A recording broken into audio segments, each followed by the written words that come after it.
So the vagus has to do with feel good, safe, joy and enjoy, peaceful, restful, even delight, and contact. Now for another interesting about the vagus. I'd like to ask you all to find your pulse, either at your wrist or the carotid, or you can place a hand on your heart. Just notice, zoom into your pulse.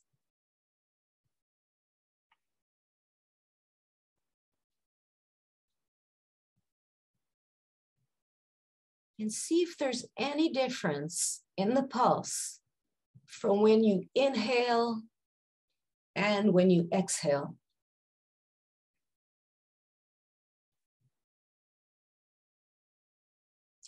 So now take a deep breath and see what happens to the pace.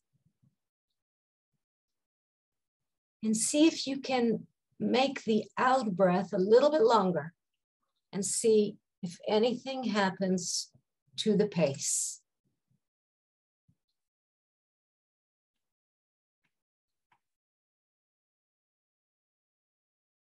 Anyone? You want to write it in the chat if anyone noticed anything?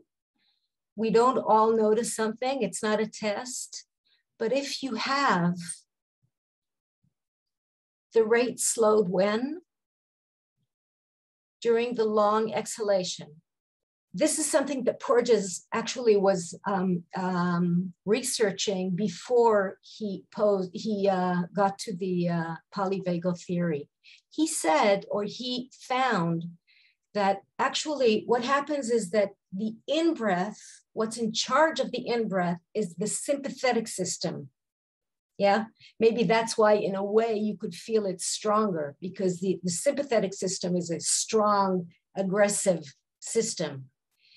And the out breath is governed by the vagus. So what the vagus actually does, it breaks, not as in break, but as in puts the brake on the sympathetic system, okay?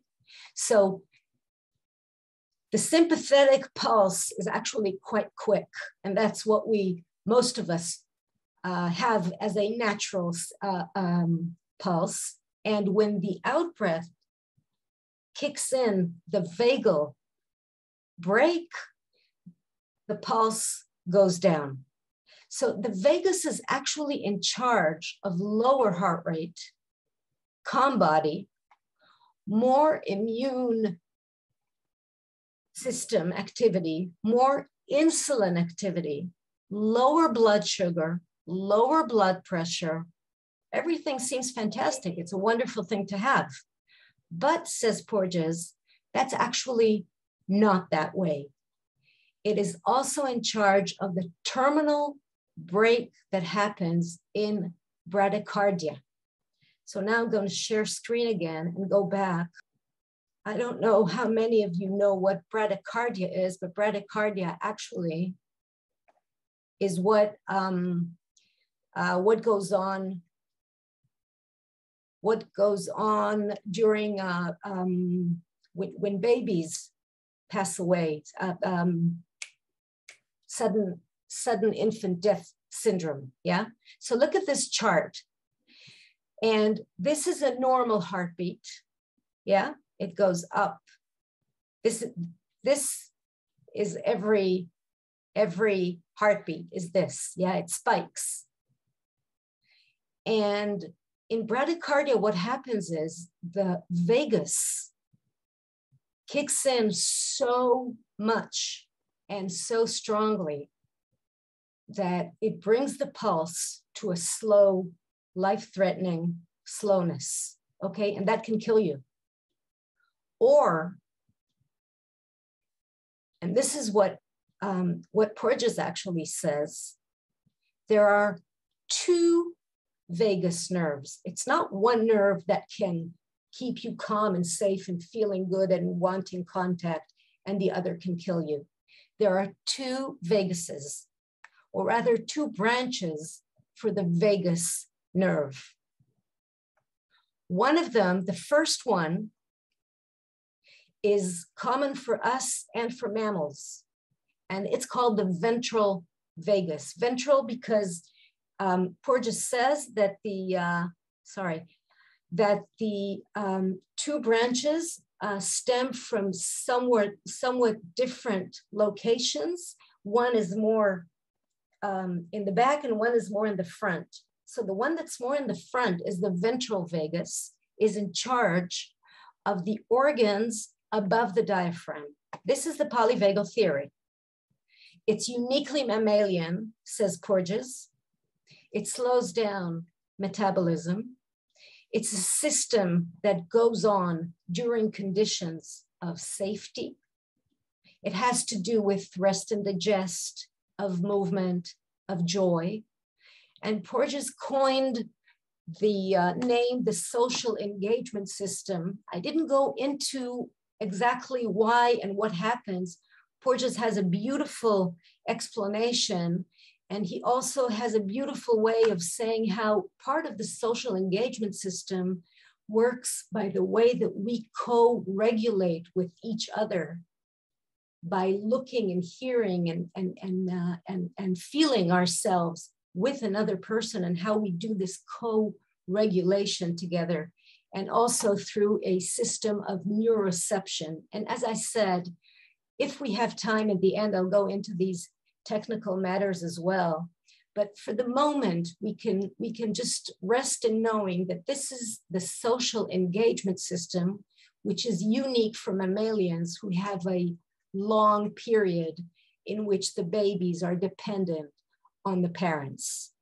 And says Porges, I'm sorry, this is a mistake. It is myelinated, okay? This is a mistake. It's not non-myelinated, it is myelinated. Myelin is the covering of nerve cells, which is more advanced in terms of evolution, and it has a much faster conduction because it has also an electric conduction, not only a chemical conduction. And what Porges says is that this is the proof that it is a higher level, evolutionary speaking, higher level nerve than the other nerve, which is the dorsal vagus, which is common for reptilians and mammalians. It shuts down metabolism. It operates, or it kicks in during conditions of serious threat. Serious threat, life-threatening threat.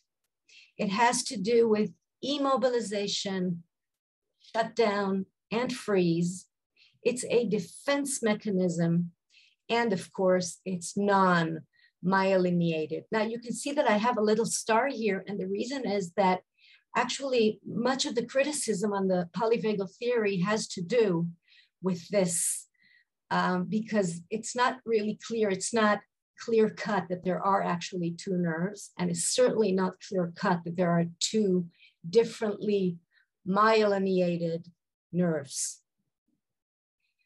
So since the full-blown dorsal vagus response is so violent, leading to bradycardia and near death, if not full-blown death, the human organism in our highly intense life developed, in our highly intense life, developed a variation of a dorsal response, which is less lethal, and it's called dissociation. It's a form of dorsal arousal. In the animal kingdom, the odds of being caught by a lion more than once in your lifetime, are very, very slim. So let's look at such a response in the wild.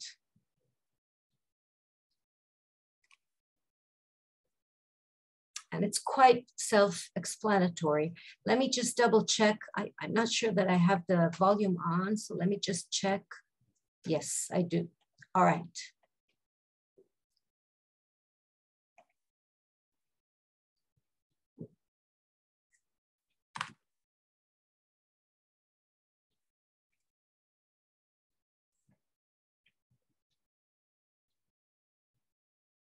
Notice the eyes.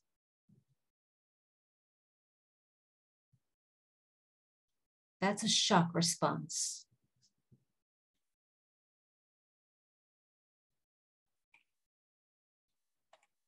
Sorry.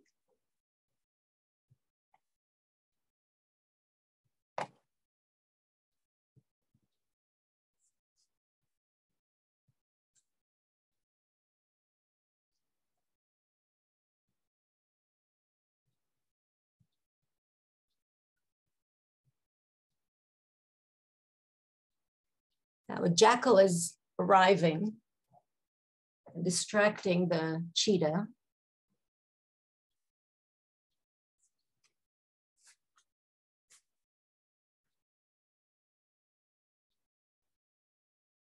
Notice the head flop.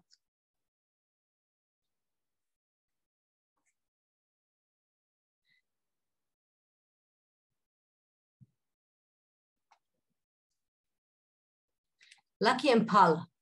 So she's left to her own devices and still in shock.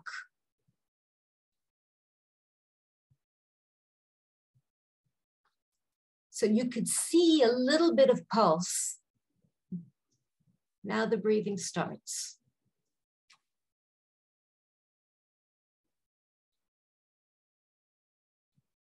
No muscle tone yet.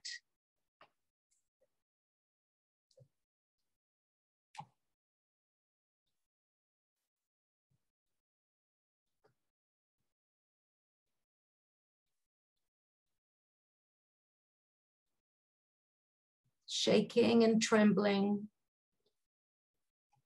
necessary for the organs to work.